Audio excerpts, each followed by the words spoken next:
This is more than legacy. This is a source of inspiration, sharing the journey of discovery. PSN College of Engineering and Technology. இன்று தமிழ்நாடு சட்டசபையில் மாண்புமிகு முதலமைச்சர் விஜய் தலைமையிலான அரசுக்கு நம்பிக்கை வாக்கெடுப்பு நடைபெற்றது. அதில் அவர் மிகப்பெரிய வெற்றியை பெற்றிருக்கிறார். முதலமைச்சர் மாண்புமிகு விஜய் அவர்களுக்கு எங்களுடைய மனமார்ந்த வாழ்த்துக்களை பாட்டாளி மக்கள் கட்சி சார்பாக நாங்கள் அவருக்கு தெரிவித்துக் கொள்கின்றோம். தூய்மையான நல்லாட்சியை வழங்க வேண்டும் என்ற எதிர்பார்ப்பு அனைவரிடம் இருக்கிறது.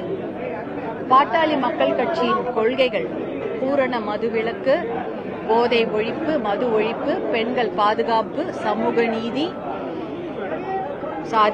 சாதிவாரி கணக்கெடுப்பு, இடப்பங்கீடு போன்ற நீர் மேலாண்மை, விவசாயத்திற்கு முன்னுரிமை, தமிழுக்கு முன்னுரிமை, இளைஞர்களின் வேலை வாய்ப்பு, தனியார் நிறுவனங்களில் இளைஞர்களுக்கு வேலை வாய்ப்பை உறுதி செய்வது 80% உறுதி செய்ய வேண்டும் என்பது பாட்டாளி மக்கள் கட்சியுடைய நிலைப்பாடு.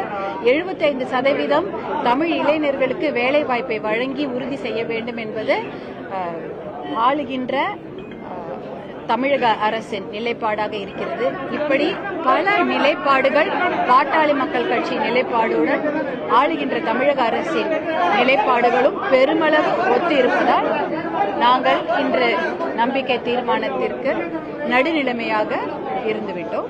பாட்டாளி மக்கள் கட்சி நடுநிலைமையாக இன்று அவர்களுக்கு இருந்து நல்ல ஆட்சி தர வேண்டும் என்பதற்காக, தமிழக மக்களின் நலனுக்காக நல்ல ஆட்சி தொடர வேண்டும், தூய்மையான ஆட்சி வழங்கப்பட வேண்டும் என்பதற்காக நாங்கள் நடுநிலைமையாக இருந்துவிட்டோம். நன்றி.